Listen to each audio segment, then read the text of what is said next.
सात संगत जी, प्यार से कहना। धन निरंकार जी। सात संगत जी, मानव शरीर जब हमें मिला है तो हमें यह पता चल जाना चाहिए कि ब्रह्म ज्ञान द्वारा ही हमें मुक्ति मिल सकती है। वो कैसे मिल सकती है कि मनुष्य जन्म का एकमात्र उद्देश्य ब्रह्म प्रभु को प्राप्ति है।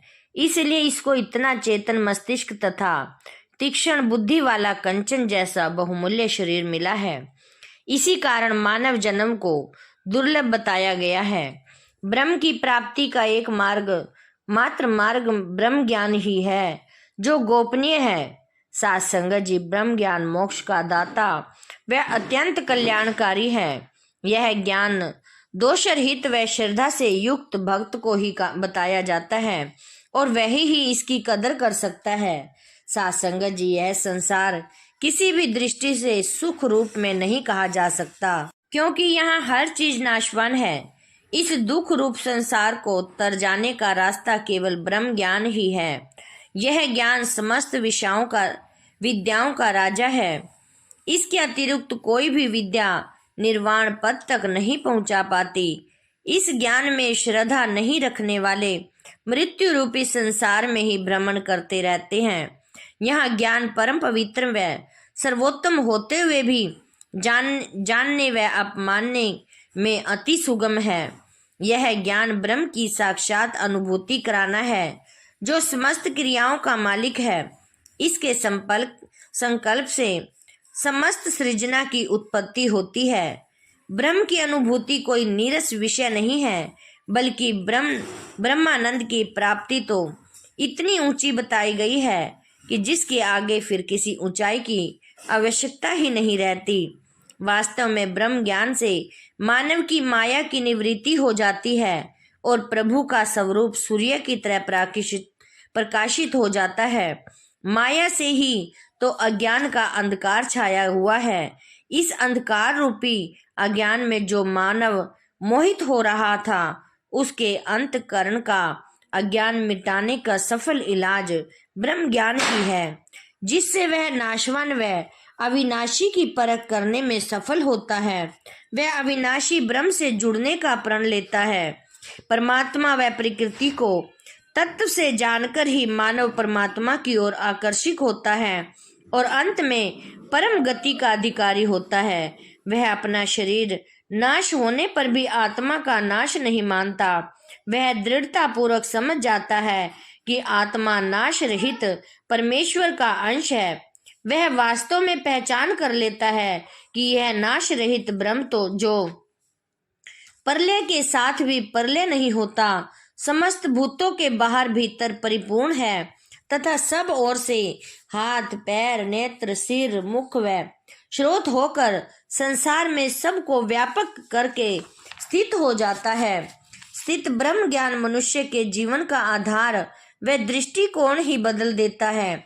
मनुष्य में समता वाली समस्त बुद्धि उत्पन्न हो जाती है और वह गो हाथी ब्राह्मण चंडाल व कुत्ते में परमेश्वर के अंश को समभाव से विराजमान देखता है।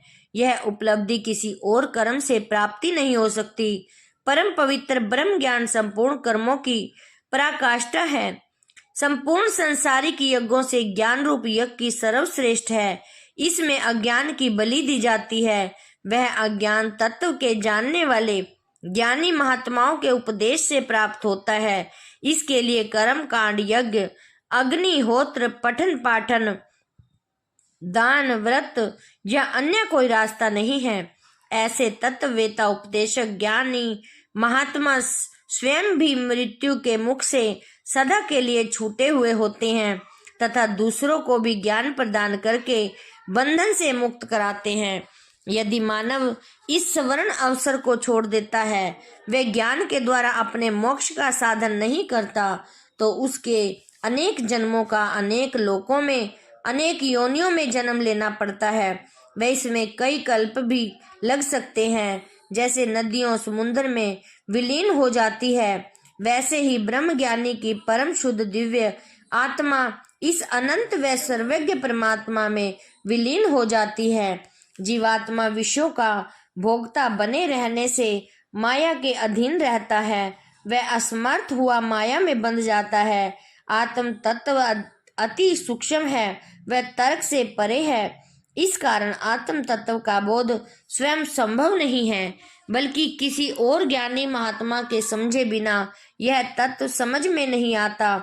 इसलिए प्रभु प्राप्ति का एकमात्र रास्ता ब्रह्म ज्ञान ही है। परम तत्व परमात्मा इतना विशाल है कि इसके बारे में कोई अनुमान भी मानव द्वारा नहीं लगाया जा सकता।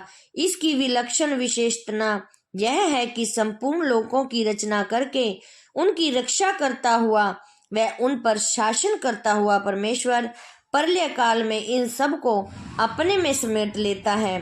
सासंगत जी, ब्रह्म ज्ञान द्वारा मानव मन को जीतने में समर्थ होता है। मन की जीत लेने में वह पांचों ज्ञान इंद्रियां कान, नाक, आंख, जीभ, त्वचा तथा पांचों कर्मेंद्रियां जैसे कि हाथ, पैर, वाणी को जीत लेता है। इसका उसके कर्मों पर सीधा असर पड़ता है। ब्रह्म से जुड़ने के कारण आत्मा में जो सुषुप्त अवस्था में दैवी गुण विराजमान है, उनका भी क्रमशः विकास होने लगता है और ब्रह्म ज्ञानी एक उच्च कोटि के रब्बी महात्मा व सज्जन पुरुष के रूप में संसार में जीवन मुक्त अवस्था में अपना जीवन बिताता है। साथ संगत जी, यही हमें यहाँ से शिक्षा मिलती है कि कैसे हमने अपने शरीर को मुक्त करना है। हमें सत्संग के साथ जुड़कर ही प्यारी साथ संगत जी हम अपनी मुक्ति पा सकते हैं, वरना तो साथ संगत जी 84 लाख की जो योनियां हैं इसी में भटकना है, आना जाना प्यारी साथ संगत जी लगा रहता है। ऐसे ही प्यारी साथ संगत जी हमें ब्रह्म ज्ञान की प्राप्ति हुई, जिसको पाकर प्यारी साथ संगत जी हम धन्य हुए हैं। साथ संगत जी हमें अपने ब्रह्म ज्ञान से ही अपने आप को प्यारी साथ संगत जी स्वयं को सेवा सिमरन के साथ जोड़ना है और हमें अपने जीवन मरण के कर्मों को काटना है।